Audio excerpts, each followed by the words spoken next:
Hello, I'm Maria Hall Brown, and this is LA Currents. Well, the reasons for 911 calls vary wildly, from emergencies that have a medical nature, crime, some sort of accident, but the one thing that is universal, getting the right people to the scene, can make all of the difference. So I'm delighted to be joined today by Lieutenant Kelly Muniz. She's the Acting Commanding Officer of Detective Support and Vice Division. So nice to have you here. Thank you, it's nice to be here. Well, we're going to talk about things that are smart. And smart, I mean system-wide mental assessment response teams, acronym SMART. What does that mean? What are they? So SMART is a program that was implemented by the Los Angeles Police Department in 1993, Right. And it pairs a DMH clinician, Department of Mental Health clinician, with a Los Angeles police officer, and they respond to mental health calls. As you can imagine, over the years since 1993, it's had several evolutions to include a much broader expansion that occurred in 2015 to as early as February 8th, where we rolled out a model where we're responding more quickly to calls that involve mental health. So originally, they were sort of the second team to go out, but now it's a CoFirst Response, correct? Correct. It's a policy change and a change in the model.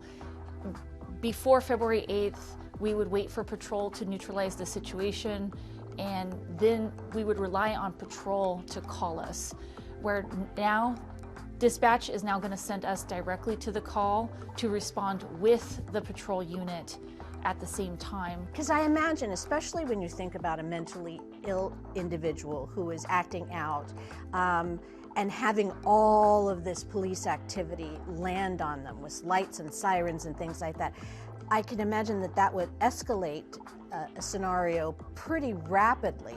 Would this help in that, so that the team, the SMART team that's going out, would understand that kind of thing?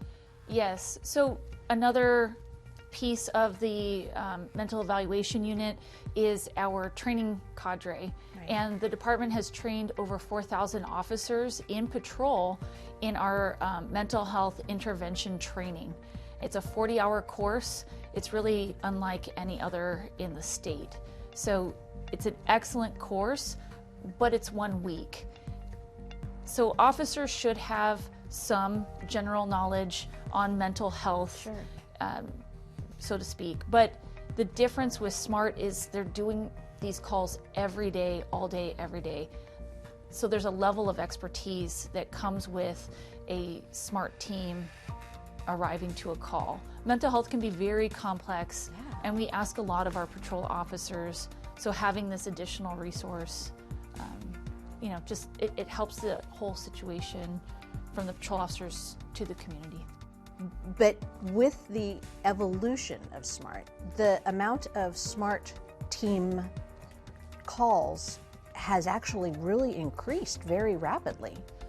Yes, we did it recently, just did an analysis of a 10-day period from February 8th through February 18th for the same time this last year, and we've handled 57 more calls in that same 10-day period than we did in 2020. So there is an increase in our response to calls, which is really the point of getting to these calls, getting there timely as we can. People are calling 911 to access mental health, and oftentimes it's families that are just at their wits' end. They have nothing else, and they're calling 911 because they have a family member that is violent, wants to kill themselves, and they don't know what else to do.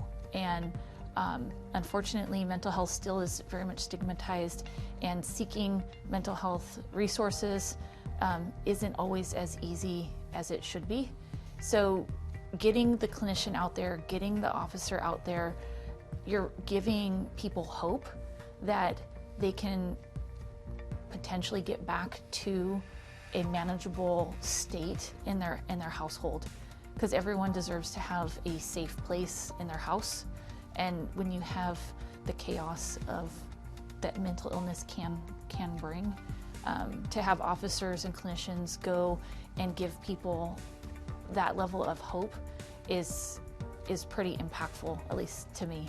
Yeah, you made me think about the flip side of that coin. It's not just the person that's in crisis, it's those that surround the person that are being affected so dramatically. Yes. So to have someone come in a smart team scenario, the smart team, then the clinician has a resource for the loved one standing by, that this is what you can do. This is the route you can take, instead of just trying to manage this on your own. It's not just a one and done. There's additional resources for them. Exactly, and the National Alliance of Mental Illness is one of our partners as well, and connecting families to recognize certain behaviors before it's a crisis, and knowing different avenues that they can tap before it becomes a 911 call, and giving them those tools, because there's still generally not a lot of discussion about mental illness. What is it about this division that seems to be robust enough to take your attention?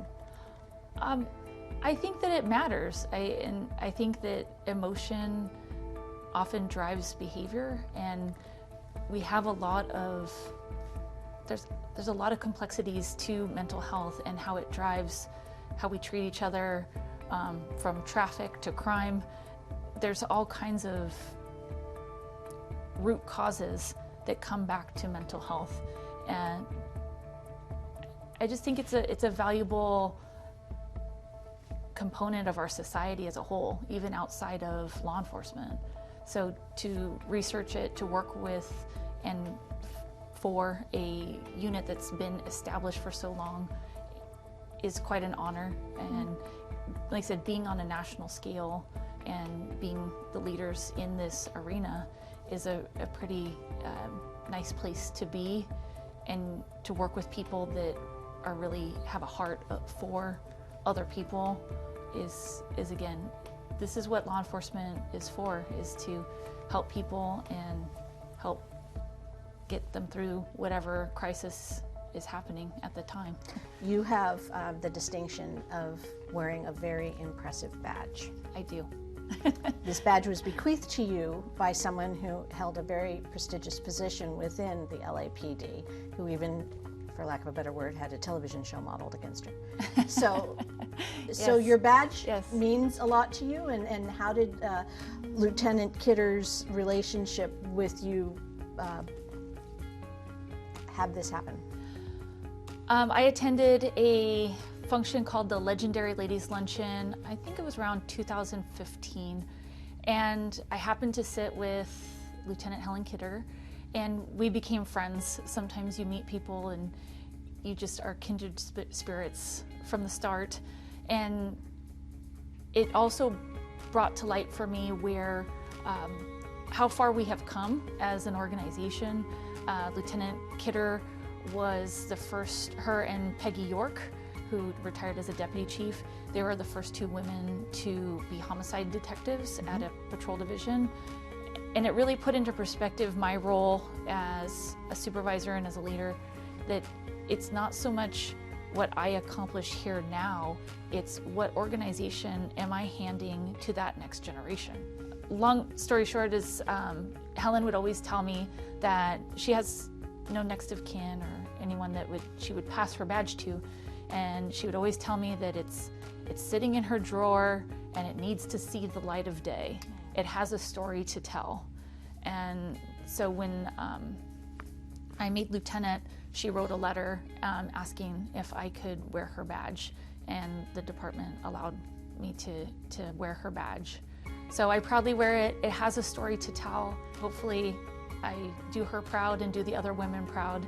Well, indeed, and you do wear it proudly, and I am sure that there are lots of young women that are looking to you for the leadership that you so aptly provide. So best of luck with everything, and I hope that you get all the support you need for your SMART teams, because it seems to be a very positive thing to do in this day and age.